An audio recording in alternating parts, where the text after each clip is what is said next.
Welcome back, all.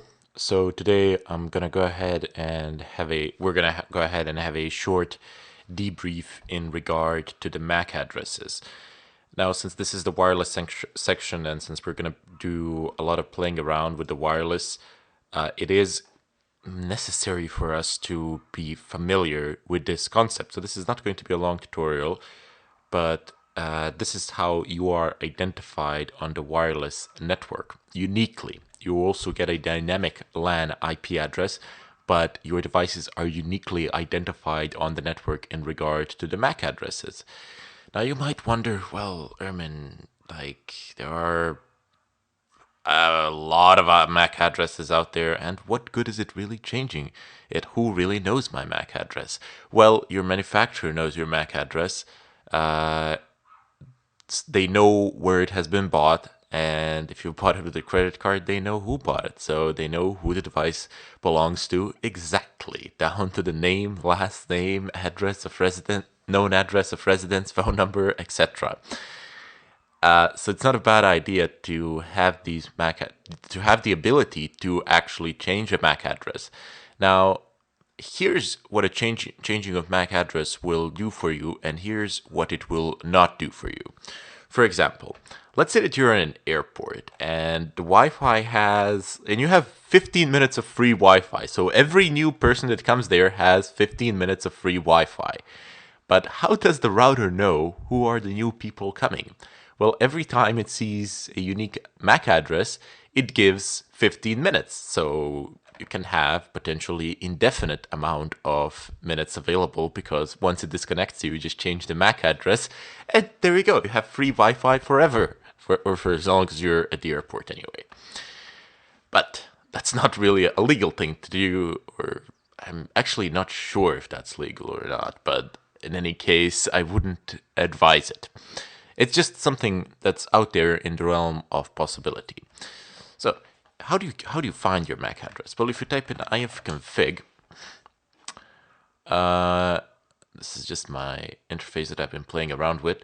Let's use one of my wired interfaces. Every network interface has a MAC address. So here you go. This is its MAC address. You can see it right here. And this is for one, and this is for the other. Now, you can even pretend to be somebody else on the network by using the MAC address of an authenticated client to an access point. So if somebody's authenticated with their phone, you can pretend to be them. This is not going to grant you automatic authentication to the access point. Just so you know, I had some questions from before in that regard. What it will grant you is the ability to pretend as somebody else, and that ability will in turn give you certain privileges. It will give you certain abilities because I don't know. You have, for example, pin lockouts. So somewhere on some routers, the pin lockouts won't occur if the pin is being attempted by the router itself or by an authenticated client, etc. So it will also give you the ability to, for example, pretend to be for example, you could be a DNS server, or you could basically pretend to be a router itself on the network.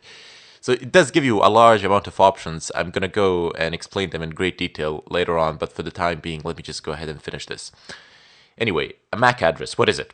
Well, that's a Media Access Control Address. That's what MAC stands for. This is also referred to as a physical address, and every computer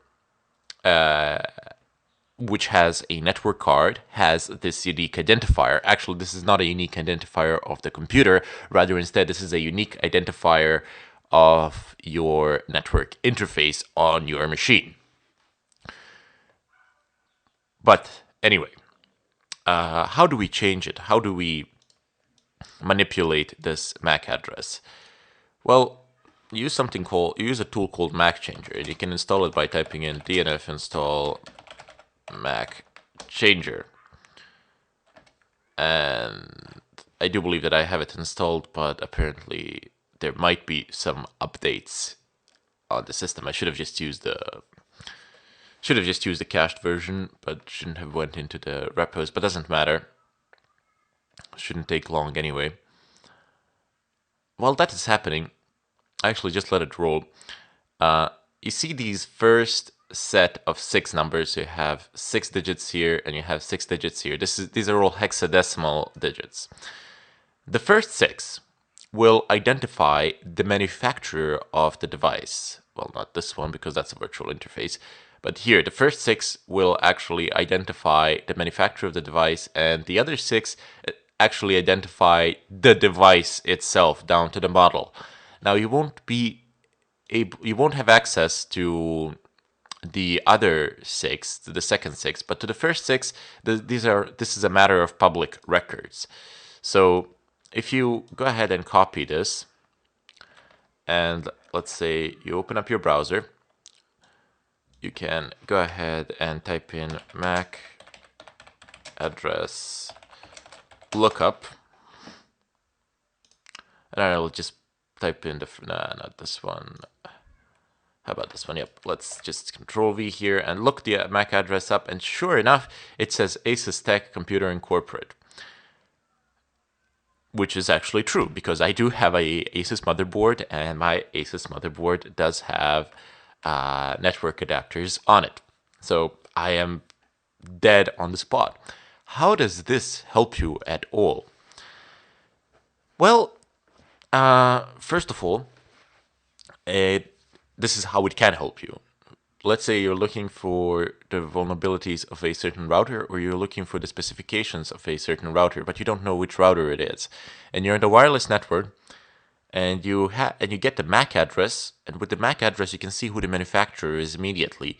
So that manufacturer has only a set number of routers which they ship, for example, for home use or for a business or something like that. So if you are targeting a home device, you can immediately know which router is in use without any problems, just by knowing its MAC address. So you will be able to figure out who the manufacturer is, and immediately you will be able to just go online and look up for the routers that the manufacturer ships, for example, for home use. And even you can narrow your search down even further by just looking for a specific region for shipping, and that's like you have the router pretty much down to its model, and even down to the firmware that it's using. Okay, anyway, this is done, so it doesn't have anything to install because it is already installed, but doesn't really matter. For you, it will install it. And if you type in Mac changer -- help, changer -- help, you will see that it doesn't have that many options. Well, relatively. So the M version, the -M argument, will actually set the MAC address of your interface, the one that you're attempting to change, to this particular MAC address that you specify, which means MAC Changer gives you the ability to actually pretend to be somebody else on the network, which is very nice. A random flag is the one that is most commonly used, because people generally just want to be anonymized and not necessarily pretend to be somebody else. Keep in mind that the MAC address does not leave your local network. So it does not leave your local network. It has no interaction with the greater internet, so to say. It doesn't leave the network from which you are originating. Let's put it like that. You also have these things to basically set a random MAC address of the same kind, or set a random MAC of any kind. These things are not bad because you can have MAC filtering on the wireless access points, especially business ones. And if you can find the MAC address of an authenticated client, which is real easy, I will show you that later, you can set the MAC address of that particular client, and then you will be able to log into the network. You'll be able to authenticate to the network, provided you know the login credentials, without any problems. But it can be an open network, which doesn't have a password, but it has MAC filtering options put in place. So only a certain set of MAC addresses can connect to it, but it doesn't have a password. So if you just pretend to be one of the authenticated clients, there you go. You're going to connect to it. don't change the vendor bytes, that means that it won't change the first 6, but rather instead you will stay within the same vendor, but it will change the model, for example. The bytes that refer to the model. The show will basically give you the current status listing on the currently used MAC addresses and the permanent ones that are actually burnt in. So let's go ahead and have a look how this works. So let's type in MAC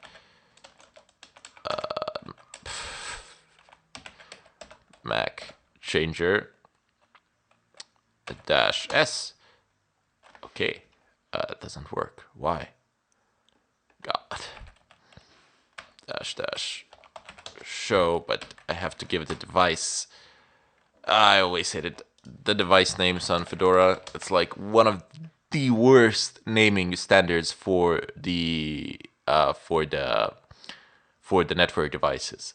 So ENP9S0, ENP9S0. I shall have to change them one day manually and set them to whatever is my liking. So the current MAC, this is the current MAC that is in use, and this is the permanent one. So we can play around with it, but let's see. Let's use the -r flag ENP9S0. And there you go. So it says that there is a current MAC address and that there is a permanent MAC address, but then there is a new one which has been added. If it doesn't work for some strange reason, you can type in ifconfig enp9s0 and then type in down and then apply the MAC changer and then type in up. So this is gonna help you out with that if you get an error or something like that. Now, if I just use the show command, you can see that there is some current MAC address of some sort, and then there is a permanent one. But the current one is the one that is actually in use. So this is the general syntax. You give the argument, you give the interface name, and if that argument requires something additional, like a MAC address that you specifically want to type in, you can type it in there. Here, let me just... Yep, so --mac and then equals, and then just substitute x's with the MAC address that you would like to be there. I would actually, in general, perhaps you shouldn't use the -random, just not set a fully random MAC address, but rather instead to set a random vendor MAC, either of the same kind, or rather instead, perhaps a better option is to set a random vendor MAC of any kind. So I wouldn't really use the -r in general. I would use the -a because I have a bigger passing chance as I'm a legit device and not just some random MAC address. Anyway, gonna bid you farewell, and we'll see you in the follow-up, hopefully. Well, actually, not in the follow-up. We'll see you in the next sub-chapter, or however you wish to call it.